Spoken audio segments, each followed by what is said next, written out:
1절에서 11절까지의 말씀을 우리 함께 번갈아 읽겠습니다. 로마서 5장 1절로 11절까지의 말씀입니다. 로마서 5장 1절에서 11절까지 교독합니다. 그러므로 우리가 믿음으로 의롭다 하심을 받았으니 우리 주 예수 그리스도로 말미암아 하나님과 화평을 누리자. 또한 그로 말미암아 우리가 믿음으로 서 있는 이 은혜의 들어감을 얻었으며 하나님의 영광을 바라고 즐거워하느니라. 다만 이뿐 아니라 우리가 환난 중에도 즐거워하나니 이는 환난은 인내를 연단은 소망을 이루는 줄 알미로다. 소망이 우리를 부끄럽게 하지 아니함은 우리에게 주신 성령으로 말미암아 하나님의 사랑이 우리 마음에 부은 바 됨이니 우리가 아직 연약할 때에 계약대로 그리스도께서 강건하지 않은 자를 위하여 죽으셨도다. 의인을 위하여 죽는 자가 쉽지 않고 선인을 위하여 용감히 죽는 자가 혹 있거니와 우리가 아직 죄인이었을 때에 그리스도께서 우리를 위하여 죽으심으로 하나님께서 우리에게 자기의 사랑을 확증하셨느니라. 그러면 이제 우리가 그의 피로 말미암아 의롭다 하심을 받았으니 더욱 그로 말미암아 진노하심에서 구원을 받을 것이니 우리가 원수 되었을 때에 이 아들의 죽으심으로 말미암아 하나님과 화목하게 되었은즉 화목하게 된 자로서는 더욱 그의 살아나심으로 말미암아 구원을 받을 것입니다. 다 함께 그뿐 아니라 이제 우리로 화목하게 하신 우리 주 예수 그리스도로 말미암아 하나님 안에서 또한 즐거워하느니라. 아멘. 예, 오늘은 로마서 4장과 그리고 5장의 내용 일부를 이어서 좀 함께 살펴보고자 합니다. 로마서 3장에서부터 본격적인 예수 그리스도의 복음이 선포되었습니다. 복음의 핵심은 우리가 율법의 행위로 하나님의 의를 얻는 것이 아니라 하나님께서는 당신의 완전한 그 의를 우리에게 믿음으로 말미암아 즉 하나님의 은혜의 선물로 우리에게 주신다. 이것이 복음입니다. 다시 말하면 우리가 착한 일을 많이 하고 선을 행하고 그런 나의 적선이나 도덕적이고 윤리적인 삶으로 구원받지 못한다. 그런 이야기입니다. 이것이 세상의 일반적인 가치관이나 또는 도덕, 윤리, 철학과 예수님의 복음이 완벽하게 다른 지점입니다. 세상에서는 좋은 일을 많이 하고 저 사람 참 경우 있는 사람이다. 참 예의 바르고 흠잡을 데가 없네. 법 없이도 살 사람이네. 남한테 해코지도 안 하고 그렇게 살았다면 그러면 저 사람이 죽어도 좋은 곳으로 갈 수 있지 않겠나. 그렇게 대부분 생각을 합니다. 하지만 예수 그리스도의 복음, 하나님의 진리의 말씀인 성경은 그러한 가치관과 생각을 정면으로 거부합니다. 그것은 여러분 결코 성경적인 올바른 생각이 아닙니다. 이렇게 단호하게 냉철하게 단언할 수 있는 이유는 의로우신 하나님의 요구가 너무나 흠없고 완벽하고 완전한 수준이기 때문입니다. 하나님께는 100점 만점이 아니면 아무 의미가 없다고 말씀을 드렸죠. 우리는 너무나 허물도 많고 허점투성이의 죄인이기 때문에 그런 하나님의 완벽한 요구를 결코 충족시킬 수 없습니다. 율법의 행위와 율법의 의로는 우리가 내 힘으로 하나님의 수준에 도달하는 것이 결단코 불가능합니다. 그래서 절망적인 죄인들에게 하나님은 예수 그리스도를 통하여 하나님의 완전한 의를 선물로 주시기로 작정하십니다. 이게 복음입니다. 자, 우리 3장으로 가서 같이 한번 다시 읽어볼까요? 로마서 3장 28절을 우리 한번 같이 읽고 말씀을 계속하도록 하겠습니다. 로마서 3장 28절입니다. 다 같이 로마서 3장 28절 시작. 그러므로 사람이 의롭다 하심을 얻는 것은 율법의 행위에 있지 않고 믿음으로 되는 줄 우리가 인정하노라. 예, 로마서의 믿음은 공식이 뭐라고 그랬죠? 믿음 이퀄 은혜, 그죠? 은혜 이퀄 선물, 그죠? 그래서 로마서의 이 율법의 행위로 구원 얻는 것이 아니라 하나님의 의를 받는 것이 아니라 믿음으로 하나님의 의를 받는다. 이것은 예수님을 믿는 그 은혜로 선물로 주시는 하나님의 은총으로 의롭게 되고 하나님의 자녀가 되고 구원과 생명을 얻는 것이로구나. 그렇죠? 그러므로 사람이 의롭게 되고 죄의 문제가 해결이 되고 주의 자녀가 되어 하나님과 평화로운 관계로 들어가는 것은 나의 노력이나 우리의 의나 선행에 달린 것이 아닙니다. 오직 예수 그리스도를 믿음으로 말미암아 나를 위해 죽으시고 내 죄값을 대신 치르시기 위해 십자가에서 피 흘려주신 예수님을 믿음으로 말미암아 은혜의 선물로 오직 이 하나님의 의가 우리에게 주어지게 된다. 그런데 이것이 신약에 와서 비로소 이렇게 된 건가? 구약에는 안 그랬는데 신약에 와서 이렇게 예수님 때문에 바뀐 건가? 아닙니다. 그래서 바울이 로마서 4장에서 믿음의 조상 아브라함을 예로 그 증거를 제시하고 있는 겁니다.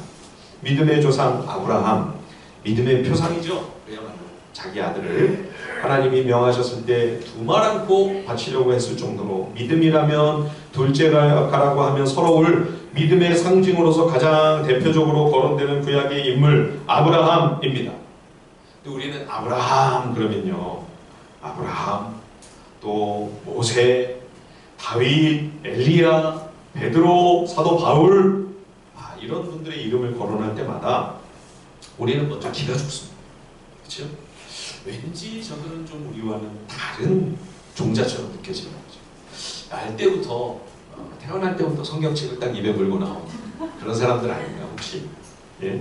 왠지 어렸을 적부터 경건하고 태어날 때도 울지도 않았을 것 같고, 예. 예수님이 태어나셨을 때 우셨을까요? 안 우셨을까요? 우셨죠. 예, 예. 근데 왠지 그런 것이 없었을 것 같아. 그렇죠? 뭔가 떡잎부터가 나라는 다른 특출하고 별다른 존재가 아닐까, 이런 편견을 갖고 자꾸 믿음의 사람들을 자꾸 바라보게 되는 거예요. 예. 근데 여러분 그렇게 생각을 자꾸 하시면요, 우리가 성경을 읽고 말씀을 큐티하고 묵상할 때 소중한 주님의 음성을 놓칠 수밖에 없습니다. 그들이 나와 별다른 아주 특별한 존재들이라면 그들과 관련된 그 수많은 성경 구절들, 이스라엘 역사 속에 나타난 여러 믿음의 조상과 하나님의 사람들에 관한 그 무수한 말씀들이 어떻게 나와 연관이 되겠습니까? 나와 그거는 상관이 없는 거죠. 그렇죠? 그 사람들에게만 해당되는 말씀이지 나한테는 그게 해당이 안 되는 것이 돼버리는 거죠. 나는 평범하고 저들은 범상치 않은 특별한 존재이니 시작부터 이렇게 너무 다르고 차이가 있기 때문에 그들에 관한 말씀, 그 성경 진리가 내 삶과는 거리가 먼 이야기가 될 수밖에 없고, 그래서 내게는 그렇게 적용이 안 되는 거예요. 예, 남의 이야기고 저들만의 이야기고 그저 옛날 이야기로 이 성경이 남을 수밖에 없는 거죠. 그래서 여러분 우리가 성경을 대할 때마다 항상 야고보 사도의 그 대전제를 우리가 늘 가슴에 새기면서 이 말씀을 대해야 합니다. 야고보 5장 17절에 보면 이런 말씀을 했죠. 엘리야는 우리와 성정이 같은 사람이로되, 예, 성정이 같다. 나와 똑같이 연약하고 허물 많고 부족한 죄인이라는 겁니다. 죄인에 불과한 존재였다. 그렇죠?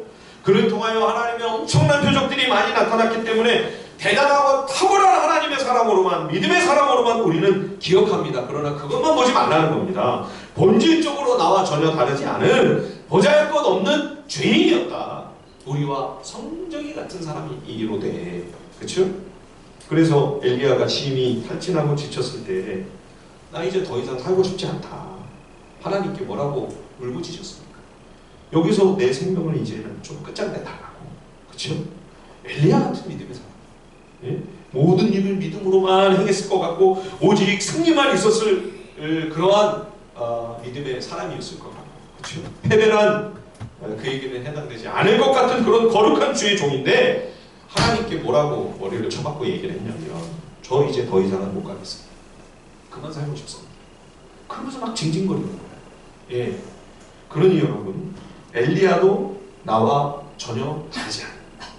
그도 깊이 절망할 때가 있었고 영적으로 침체 가운데 빠져 헤맬 때가 있었고, 그러니 별것도 없고 별 수도 없는 별 볼 일 없는 죄인이었던 거죠.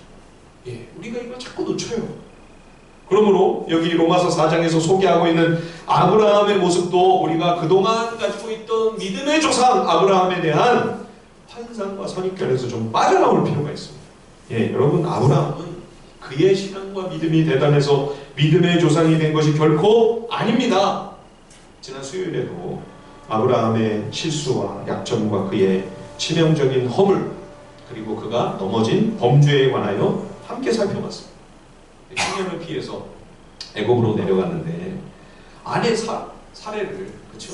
사라를 아내라고 얘기를 똑바로 못하고, 예, 자기가 죽을까봐 겁이 나가지고 누이 동생이라고 하는 바람에 애굽 왕 바로에게 아내를 뺏길 뻔하지 않았습니까? 여기 아내분들께 제가 한번 질문을 하겠습니다. 만약 여러분의 남편이라고 하는 분이 아내를 아내라 부르지를 못하고 겁에 질려가지고 지 혼자만 살겠다고 여러분을 누이라고 하면서 자기 살 길만 찾는다. 그러면 여러분, 그런 남편을 남편이라고 의지를 할 수가 있겠습니까? 그런 짓을 한 번도 아니고 두 번이나 저질렀어. 예, 이런 남자를 과연 남편으로 믿고 살 수 있겠습니까? 요즘 같으면 어떻게 하실까요? 우리 아내분들 왜 잠자코 계세요? 예, 이런 남자랑 살아준 사라가 참 훌륭하죠. 그렇죠? 그래서 아마 사도 베드로가 이렇게 사라를 칭찬하지 않았나 생각을 합니다. 베드로전서 3장 6절에 보면 사라가 아브라함을 주라 칭하여 순종한 것 같이 너희는 선을 행하고 아무 두려운 일에도 놀라지 아니하면 그의 딸이 된 것이니라. 전혀 믿음직스럽지 않은 남편인데 그래도 하나님을 섬기는 사람이니 이런 남편을 주라 칭하면서 순종한 사라와 같이 너희도 선을 행하라. 우리 아내된 성도들이 하나님 앞에 행해야 할 가장 선한 일이 있다면 무엇이라는 것입니까? 아브라함처럼 못난 남편일지라도 불쌍히 여기며 이 남편을 가정의 머리로 인정하면서 함께 살아주는 것, 그게 우리 아내분들이 행해야 할 가장 선한 일이다. 예, 이런 말씀을 드리면 아멘을, 아내분들은 아멘을 안 하고 꼭 남편분들이 아멘을 해요. 아무 두려운 일에도 놀라지 아니하면 그의 딸이 된 것이다. 사라가 얼마나 놀라고 당하게 됐겠어요, 여러분. 그 큰 나라 이집트에서 아는 사람 아무도 없는데 말도 안 통하고, 아니 믿을 거라는 거는 남편밖에 없는데 남편조차 자기 살겠다고 아내를 제대로 보호를 안 해주니 혼자 그 파라오의 궁궐로 끌려갔을 때, 잡혀갔을 때 얼마나 무섭고 얼마나 두려웠을까요? 그런데도 사라가 하나님을 믿고 그런 황망한 상황에서도 주를 의지하는 신앙으로 이겨낸 거죠. 그렇죠? 그것처럼 두렵고 놀랄 수밖에 없는 형편에 처할지라도, 예, 주로 우리 아내분들이 놀랍고 두려운 상황에 처할 수밖에 없는 때는 언제입니까? 남편 때문에 그런 거죠, 주로. 그럴지라도 하나님을 신뢰함으로 담대하게 믿음으로 걸어간다면 그 사람이 바로 믿음의 여종 사라의 길을 따르는 하나님의 거룩한 믿음의 사람이다. 아브라함이 이렇게 찌질한 사람이었습니다. 여러분, 제가 뭐 나중에 천국 가서 혼나도 할 수 없습니다. 옛날에 그러셨잖아요. 예, 쫄장부도 이런 쫄장부가 없고요, 겁도 많고요, 옹졸하고요. 예. 그런데 우리는 아브라함이 이렇게 넘어지고 실수하고 어처구니 없는 행동을 했던 그런 성경의 기록들에 대해서는 대부분 쉽게 그냥 쓱 지나쳐 넘어갑니다. 나중에 영적으로 그가 성장하고 성숙해져서 훌륭하게 되었던 부분들에 대해서만 주로 설교를 하고 여러분들이 듣고, 그렇게 하다 보니까 믿음의 사람들에 대한 지나친 환상이 우리 머릿속에 자리하고 있어요. 그렇지 않습니다. 성경은 그들이 하나님의 영광스러운 사람으로 세워진 그 마지막 멋진 모습만 아니라 처음부터 수많은 시행착오와 실패와 그런 과정을 통하여 믿음의 사람으로 세워져가는 그 믿음의 여정들을 적나라하게 기록하고 있습니다. 그래서 우리가 천천히 성경을 살펴보면 모든 인생은 별것 아니로구나, 별 수 없구나, 별 볼 일 없는 죄인이로구나 하는 사실을 분명하게 인정하지 않을 수가 없습니다. 그런 죄인을 하나님께서 당신의 자녀로 택하시고 그를 부르셔서 그와 언약을 맺으셨고 그를 믿음의 조상으로 세워가기로 작정하셨다는 겁니다. 아브라함이 아직 많이 부족하고 연약하고 여전히 허물이 가득한데도 하나님은 먼저 그를 의롭다라고 그렇게 칭하여 주셨다는 거죠. 나중에 가서 한참 뒤에 아브라함이 영적으로 성숙하고 성장한 다음에야 그래, 이제 됐다, 합격하고 그에게 의를 선물로 주신 것이 아니라 아예 처음부터 애초부터 그에게 하나님의 의를, 구원을, 생명을 선물로 주시기로 허락하시고 그러고 시작하신다는 거죠. 창세기 15장 6절에 보면 아브라함이 여호와를 믿으니 여호와께서 이를 그의 의로 여기셨다. 이게 나중에서 된 말씀이 아니라 부르시고 얼마 지나지 않아서 된 사건인 거죠. 그렇죠? 수많은 앞으로도 정말 여러 실수와 시행착오와 미끄러지고 한심스럽게 넘어질 일들이 계속될 걸 아시면서도 하나님은 그런 아브라함을 먼저 당신의 소유로 삼아놓고 시작하십니다. 예, 이게 아브라함에게만 해당되는 게 아닙니다. 다른 사람들도 다 마찬가지예요. 아브라함의 아들 이삭은 어땠습니까? 이삭도 또 바보같이 그 아버지가 2번이나 그렇게 실수를 했는데 그란에 내려가지고 또 아내라고 또 부러지게 말을 못하고, 그래서 아비멜렉한테 또 아내를 뺏길 뻔하지 않았습니까? 예, 야곱의 경우는요 더더욱 명확하게 이런 부분이 드러나죠. 야곱은 이름부터가 벌써 속임수를 쓰고 남의 발목을 잡는다고 하는 그런 부정적인 뉘앙스가 아주 강하지 않습니다. 그래서 나중에 하나님은 그 이름을 이스라엘이라고 바꿔주시죠.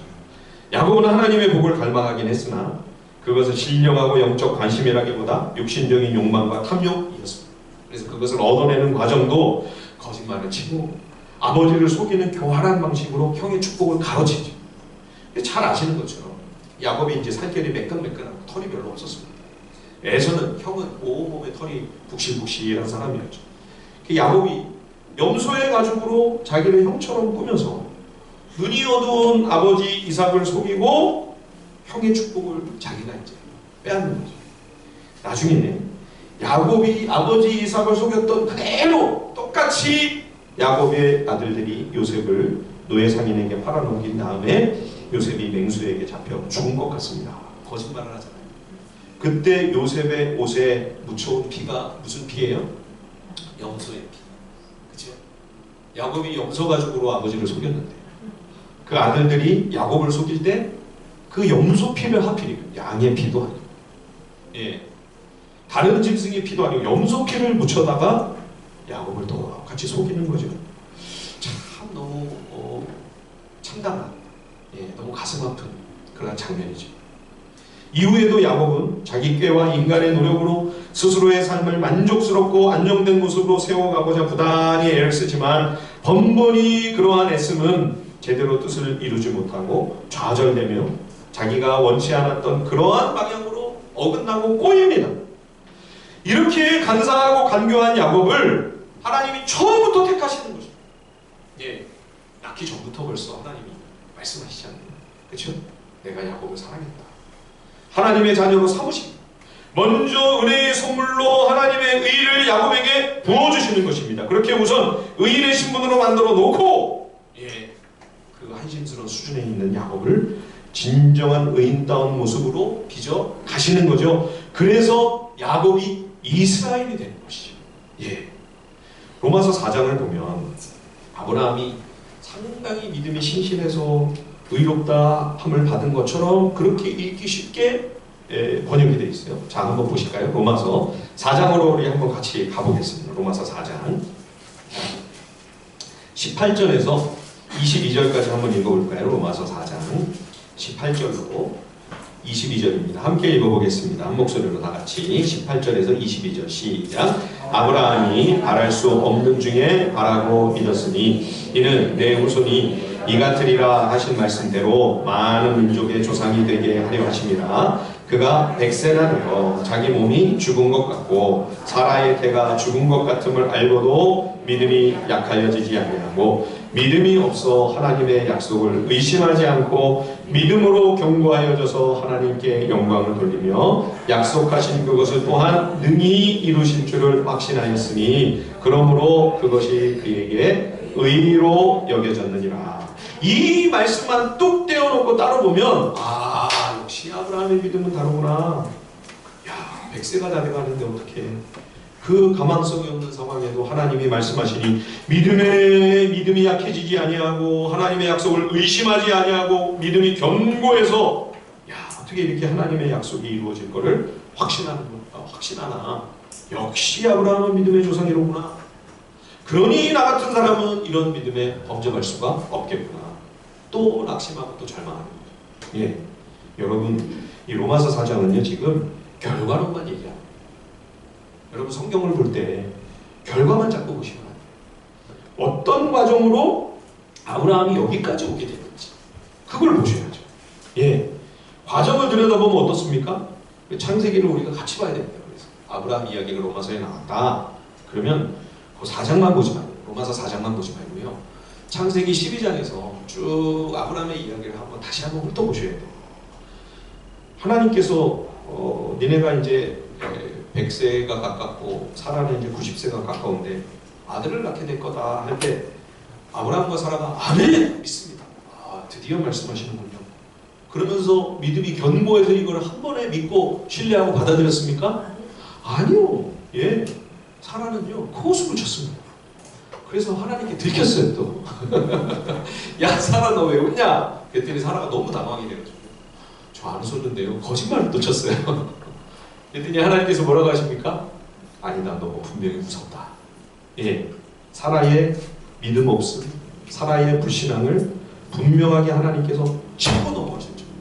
예, 아브라함은 여러분 달랐나요?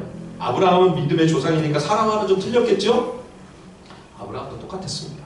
창세기 17장에 보면요 하나님께서 아브라함에게 처음으로 이 말씀을 하셨을 때 아브라함도 속으로 웃었습니다. 엎드려서 웃었어요. 그러니까 아브라함은 엎드려가지고 웃는 바람에 들키질 않았고, 예, 사라는 너무 크게 웃는 바람에 들켰고 그런 건가요? 아니요. 예, 아브라함도 속으로 엎드려 웃었지만 그가 마음속에 무슨 불신앙을 고백을 했는지를 하나님께 들켰습니다. 창세기 17장에 분명히 이 말씀이 나옵니다. 17장 17절에서 19절을 제가 한번 읽어보겠습니다. 아브라함이 엎드려 웃으며 마음속으로 이르되 100세 된 사람이 어찌 자식을 낳을까? 사라는 90세니 어찌 출산하리요? 하고 아브라함이 이에 하나님께 이르되 이스마엘이나 하나님 앞에 살기를 원하나이다. 하나님이 이르시되 아니라 네 아내 사라가 내게 아들을 낳으리니 너는 그 이름을 이삭이라 하라. 내가 그와 내 언약을 세우리니 그의 후손에게 영원한 언약이 되리라. 그러니까 아브라함도 처음에는 믿지를 못한 겁니다. 전혀 기대도 하지 않고 있었습니다. 하나님이 말씀하셔도 뭐라고 그래요? 아니 태어난 이스마엘이야. 하나님 앞에 좀 잘 살게 해주십시오. 무슨 100세의 무슨 아들입니까 지금 이 상황에서. 조금도 어떤 기대나 소망을 품지 못했습니다. 그럼에도 불구하고 그가 끝내는 하나님의 말씀을 믿고 로마서 4장의 말씀처럼 그가 하나님을 굳게 신뢰할 수 있었던 이유가 무엇일까요? 그러면 그가 하나님의 부르심에 응하여 가나안에 왔을 때부터 하나님께서 끊임없이 그의 삶 속에 개입하셨습니다.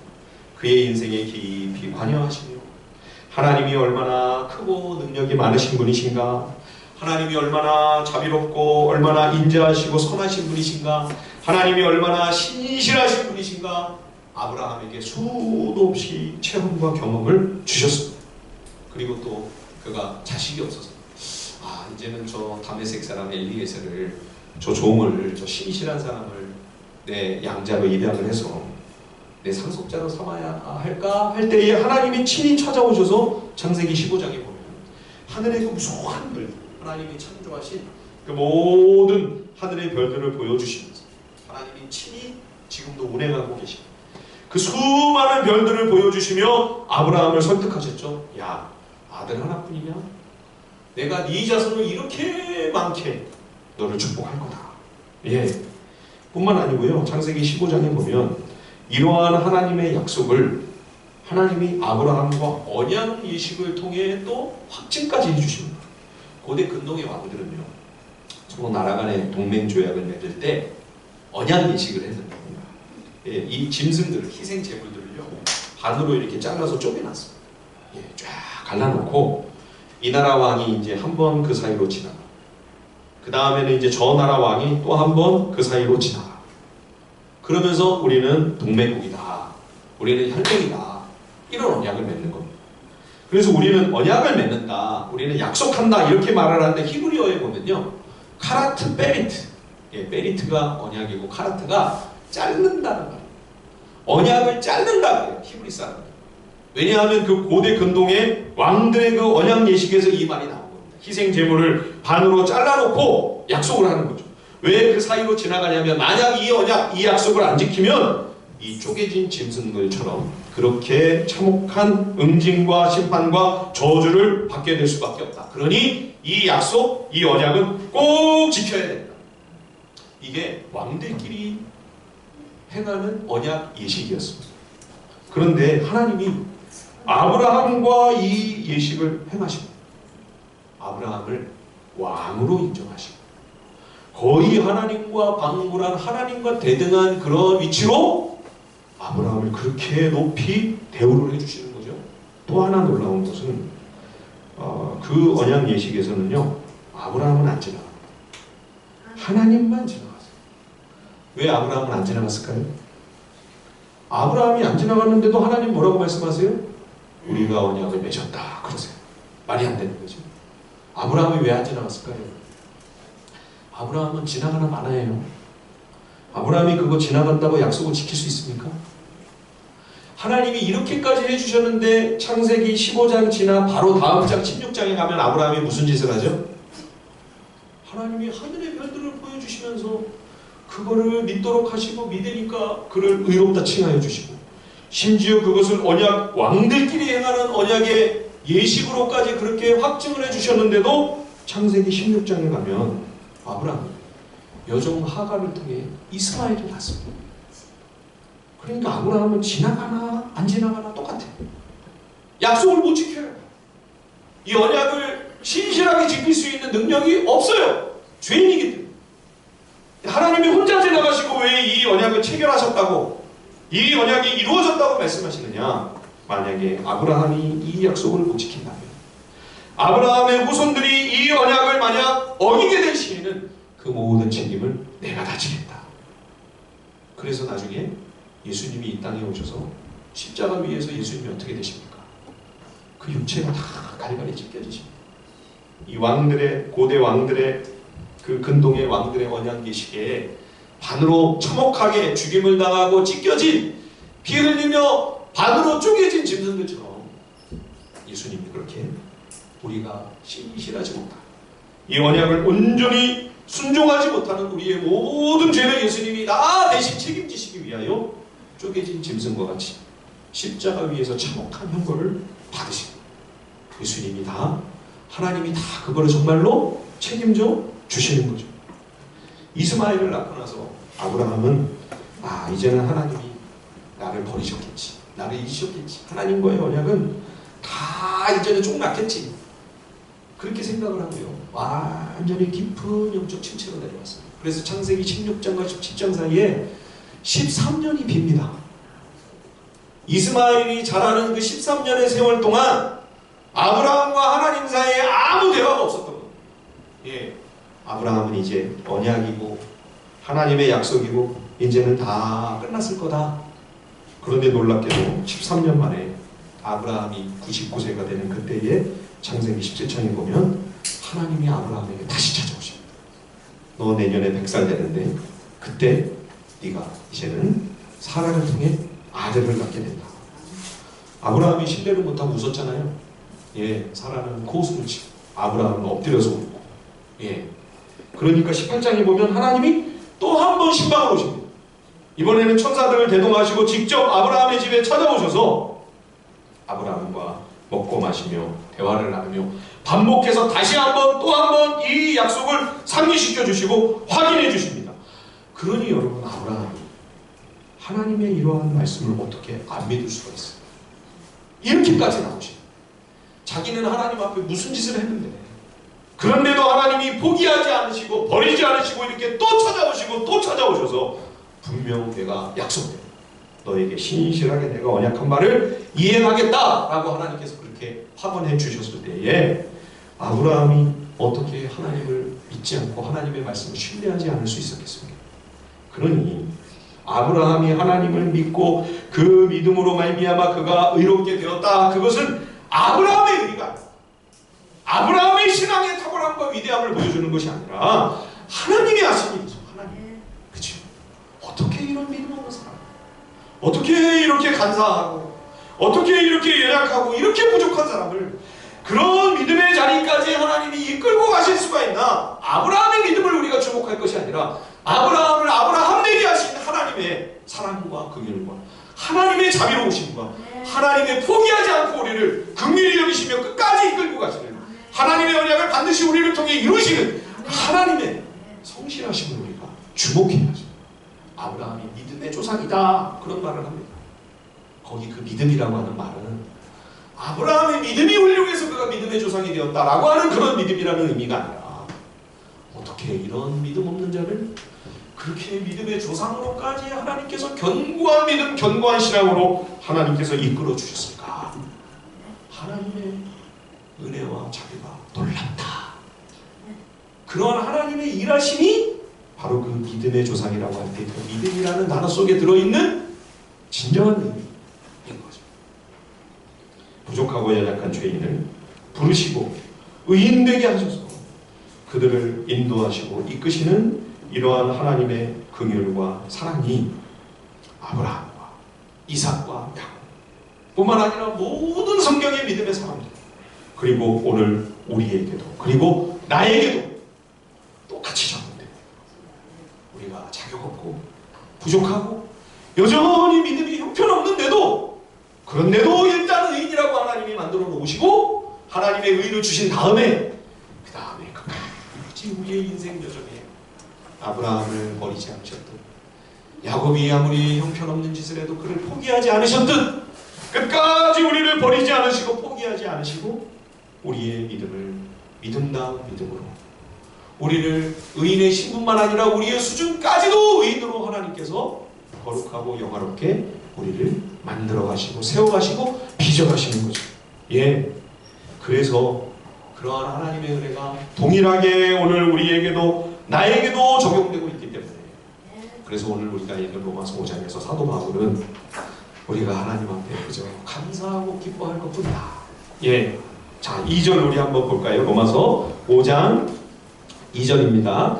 한번 같이 한번 읽어볼까요? 로마서 5장 2절 다 같이 시작. 또한 그로 말미암아 우리가 믿음으로 서 있는 이 은혜에 들어감을 얻었으며 하나님의 영광을 바라고 즐거워하느니라. 예, 이 즐거워하느니라. 이것은 하나님이 이 행하신 모든 일들을 생각하면서 그리고 우리를 끝까지 실패하지 않는 구원의 완성으로 이끌고 가실 그 하나님의 성실하심을 신뢰하는 그 믿음에서 나오는 견고한 우리 마음의 중심을 말합니다.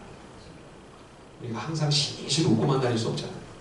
그렇죠? 힘들 때는 눈물도 나, 때로는 한숨도 쉬고 탄식도 있습니다. 그러나 그럼에도 불구하고 하나님이 우리를 결코 망하게 하지 않으시고 실패하게 하지 않으시고 우리를 하나님의 그 언약의 놀라운 성취로 이끌고 가실 것이라고 하는 이 하나님의 신실함을 신뢰하는 이 확신과 믿음, 이것 때문에 즐거워하느니라 이렇게 바울이 고백할 수 있는 거죠. 뿐만 아니라 이 즐거움은요 환난 속에서도 그치지 않습니다. 자, 3절과 4절도 한번 읽어볼까요? 로마서 5장 3절과 4절입니다. 다 함께 시작. 다만 이뿐 아니라 우리가 환난 중에도 즐거워하나니 이는 환난은 인내를, 인내는 연단을, 연단은 소망을 이루는 줄 알미로다. 예, 우리가 죄 아래 살고 있는 이 땅에서는요 인생 자체가 고역이고 고통입니다. 내가 예수를 믿어서 주님이 나를 거룩하게 빚으시려고 연단하시고 시련을 주시느라 내가 이렇게 고난이 많은가? 그렇지 않습니다. 예, 모든 인생은 다 고난이 있어요. 제가 많은 분들을 목회를 하면서 이제까지 만나고 신방을 하고 대화를 나누고 상담을 하고 하면서 느낀 결론이 그겁니다. 고난이 없는 인생은 모두가 다 죄 아래서 다 나름의 역경과 큰 문제와 정말 풀 수 없는 그런 숙제를 다 안고 신음하고 있어요. 예, 그래서 제가 우스갯소리로 하는 말이지만 사실은 우스갯소리는 아닙니다. 알고 보면 우리가 다 불쌍한 사람이다. 실제가 그래요. 실제 한 사람 한 사람이 다 사연이 다 너무나 불쌍하고 가련하고 너무 안 됐어요. 예, 이게 죄 아래에서 우리가 겪는 우리 인생의 실상이에요. 예, 지금 인간의 탐욕으로 말미암아 이 땅 지구의 환경과 생태에 하나님이 원래 정해놓으셨던 창조 원리가 다 무너지고 망가져가고 있지 않습니까? 그래서 이제 우리가 너무 고생을 하죠. 우리도 고생이지만 만물이 다 지금 고통을 겪고 있습니다. 예, 로마서 8장에 그 이야기가 나오죠. 모든 피조물이 탄식하고 있다. 예, 지금 벌써 6월인데도 뭐 폭염이라고 그러고 엘니뇨가 또 올해는 있어서 올여름이 아마 가장 무더울 거다. 뭐 난리법석입니다. 죄로 인하여 하나님의 창조 원리가 파괴되고 깨지게 되면 인생이 말할 수 없는 고난과 고통을 겪게 됩니다. 또 그것만 아니고요. 우리가 또 하나님 앞에 범하는 얼마나 많은 실수와 허물과 범죄가 있습니다. 그렇죠? 그러니까 그걸로 말미암은 또 고통이. 예. 하지만 이런 모든 고난 속에서 하나님 그래도 우리를 빚어가십니다. 야곱을 이스라엘로 세워가신 것처럼 아브라함으로 주님이 세워가신 것처럼 사레를 사라로 만들어가신 것처럼 오늘 우리도 나도 거룩한 하나님의 사람으로 빚어가고 계시는 거죠. 다듬어가고 계시는 거죠. 예. 그래서 성도가 삶의 온갖 우여곡절 가운데서도 말씀을 붙들고 참고 견디며 버티되 오늘 이 로마서 5장 3절 4절을 보시면 인내는 연단을 그랬죠. 이 연단이라고 하는 말은 시련과 연단 그런 의미가 아니라 원래는 이 단어가 인격입니다. 인품. 이 인내를 통하여 우리 속에 예수님의 형상을 이루어 가시는 그 하나님의 역사하심이 있다는 겁니다. 이 고난 속에서 인생의 시련과 고통 가운데 성도들은 그 속에 하나님을 닮은 성품과 인격으로 하나님이 그를 빚어가신다. 예. 그래서 이러한 신앙 인격, 이러한 고매한 믿음의 성품이 우리 속에 자리 잡게 되면 자리 잡게 될수록 소망은 점점 더 굳건하게 됩니다. 하나님을 향한 기대, 하나님을 향한 신뢰, 눈앞에는 다 절망적인 상황일지라. 그러나 하나님은 살아계시고 이 모든 걸 합력하여 하나님은 반드시 선을 이루실 것이라고 하는 이 희망과 소망이 더욱 견고하게 마음속에 자리 잡게 되는 거죠. 이게 바로 즐거움이라고 하는 의미입니다. 더 결정적으로 우리가 오늘 즐거워할 수 있는 이유는요. 5절 말씀과 같이 성령께서 우리 마음에 나를 향한 하나님의 사랑을 끊임없이 부어주시는 겁니다. 자, 우리 6절, 7절, 8절 한번 같이 한번 읽어볼까요? 로마서 5장 6절에서 8절까지 다 함께 한번 큰 목소리로 같이 한번 읽어보겠습니다. 시작! 우리가 아직 연약할 때에 기약대로 그리스도께서 경건하지 않은 자를 위하여 죽으셨도다. 의인을 위하여 죽는 자가 쉽지 않고 선인을 위하여 용감히 죽는 자가 혹 있거니와 우리가 아직 죄인 되었을 때에 그리스도께서 우리를 위하여 죽으심으로 하나님께서 우리에게 대한 자기의 사랑을 확증하셨느니라. 아멘. 예, 의인이나 선인을 위해 혹시 목숨 바치는 일, 그것도 잘 보기 어렵죠. 간혹 예, 우리가 역사 속에 그런 일이 있다는 걸 듣습니다. 그러나 예수님은 내가 의롭고 완벽할 때가 아니라 아브라함처럼 그렇게 찌질하고 야곱처럼 그렇게 간사하고 성경에 나오는 수많은 별 수 없고 별것도 아니고 별 볼 일도 없는 그러한 절망스러운 죄인들처럼 예, 그렇게 가망없는 그런 모습인데도 그런 나를 위하여 주님이 오셔서 나를 위해 십자가의 피를 흘리셨다는 거죠. 먼지처럼 쓰러져 갈 수밖에 없는 허망한 쓸모없는 죄인인 나를 위해 예수님이 그 귀한 생명을 내어주신 거죠. 하나님이 나를 얼마나 사랑하시냐고요? 예수님의 목숨값만큼요. 예수님의 생명의 가치만큼요. 온 우주를 예수님이 창조하셨습니다. 온 우주를 다 팔아도 예수님의 생명값을 지불할 수 있을까요? 택도 없죠. 택도 없죠. 예. 그러한 고귀한 하나님의 아들의 목숨값, 그 생명값을 지불하고 나를 사시고 우리를 구원하셨습니다. 우리를 살려주셨습니다. 하나님의 사랑이 얼마나 크고 얼마나 귀한 것입니다. 얼마나 다함이 없는 것입니다. 그러니 여러분, 우리가 잘못될 수 있을까요? 하나님의 사랑받는 성도가 망할 수 있을까요? 하나님이 이렇게 귀히 여기시고 가치 있게 여기시고 아끼시는 성도가 여러분 무너지고 패망하고 영원히 멸망할 수 있을까요? 결단코 그런 일이란 있을 수 없다는 거죠. 그래서 오늘 마지막 여기 9절, 10절, 11절 보시면요. 보십시오. 9절에도 구원을 받을 것이니. 그렇죠? 10절에도 구원을 받을 것이니라. 하나님께서 확실히 우리의 구원을, 성도의 구원을 완성하실 것이다. 하나님이 이 일을 이루시고 성취하실 것이다. 우리에게 약속해 주시는 것이죠. 마지막으로 11절 같이 한번 읽어보겠습니다. 11절입니다. 시작. 그뿐 아니라 이제 우리로 화목하게 하신 우리 주 예수 그리스도로 말미암아 하나님 안에서 또한 즐거워하느니라. 아멘. 예. 아브라함과 사라의 그 100세에 낳은 아들 이름이 이삭이죠. 이삭. 여러분, 이삭이라고 하는 이름의 뜻이 뭡니까? 웃음이라고 하는 의미입니다. 웃음. 그런데 여러분, 이 웃음이 도대체 어떤 웃음을 가리키는 걸까요? 자, 1번. 아브라함과 사라가 처음에 하나님 말씀을 듣고 도무지 믿기지 않아 코웃음치고 비웃고 조롱했던, 엎드려 몰래 웃었던 그 웃음이다. 1번. 2번. 하나님이 도저히 그들로서는 예상하지 못했던 기쁨과 감격을 주신 그 놀라움과 감격과 기쁨의 웃음. 2번. 여러분, 1번입니까? 2번입니까? 2번. 예, 어떤 분은 3번이요.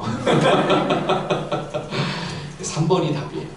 3번은 뭐냐면 1번도 맞고 2번도 맞고, 그게 3번이에요. 예, 저는 이 두 가지 의미가 다 담겨 있어요. 예, 아브라함과 사라는 믿을 수 없었습니다. 우리가 그렇게 믿음 좋은 사람이 못 돼요. 예, 의심하고 비웃고 조롱하고 코웃음치고, 우리의 신앙의 수준은 그 정도밖에 안 됩니다. 심지어 하나님을 신뢰하지 못할 뿐만 아니라 헛된 것을 의지하지 않습니까? 우상숭배의 어리석은 범죄에도 수도 없이 쓰러지고 넘어지지 않습니까?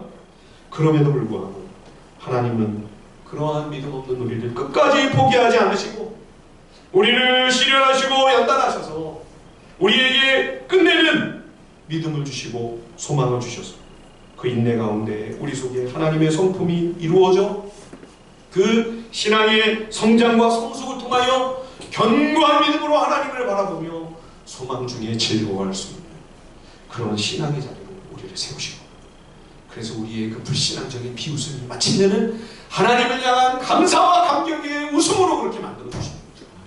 예, 이것이 오늘 로마서가 믿음이라고 말씀하고 있는 그 단어의 의미인 것. 이렇게 하나님을 비웃을 수밖에 없는 믿음 없는 우리들이지만, 마침내는 그러한 우리의 믿음 없는 불신앙적인 우리를 하나님이 빚으시고 가다듬으시고 다듬으시고 깎아 세우셔서 끝내는 하나님 앞에 감격하며 기뻐하며 찬양으로 하나님 앞에 나아갈 수밖에 없는 그런 정말 웃음과 감격과 기쁨을 주시는 그런 하나님. 예, 오늘 우리가 우리를 이렇게 인도하시는 하나님의 신실한 사랑과 은혜를 로마서 말씀을 통해 깊이 확신합니다. 우리에게도 이러한 즐거움이 가득하기를 간절히 바랍니다. 네. 말씀을 준비하다가 제가 혼자서 무서운 생각을 좀 한번 해봤습니다. 예전에 제가 큰 소리로 웃을 때마다 저희 웃음소리를 너무 시끄럽다고 소음이라고 그렇게 싫어하시던 분들이 간혹 있다는 얘기를 제가 들었거든요. 옛날에, 우리 교회 말고 옛날에. 제가 천국을 이렇게 묵상하다가 어쩌나 그분들은 천국에서는 제가 계속 웃을 텐데 윤 목사 시끄러운 웃음소리가 계속 들릴 텐데 저분들은 어쩌나 그런 생각을 하다가 천국에는 소음이 없겠죠. 어떤 시끄러운 소리라도 아무리 저희 아버님이 음치시거든요. 음치이신 우리 아버님이 불러도 아마 파바로티 같이 들릴 곳이 천국이다. 예, 그런 생각을 할 때 아마 천국에는 정말 기쁨과 즐거움과 웃음이 끊이지 않을 줄 믿습니다. 여러분, 그 즐거움이 오늘 우리들의 마음속에도 있어서 정말 소망이 없는 이 땅이지만 그러나 이 귀한 영생의 소망을 바라보며 기쁨과 즐거움으로 우리의 삶을 한 걸음 한 걸음 또 이겨나가는 복된 또 이번 한 주가 되시기를 주님의 이름으로 간절히 축원드립니다. 우리 함께 찬양하고요. 주님 앞에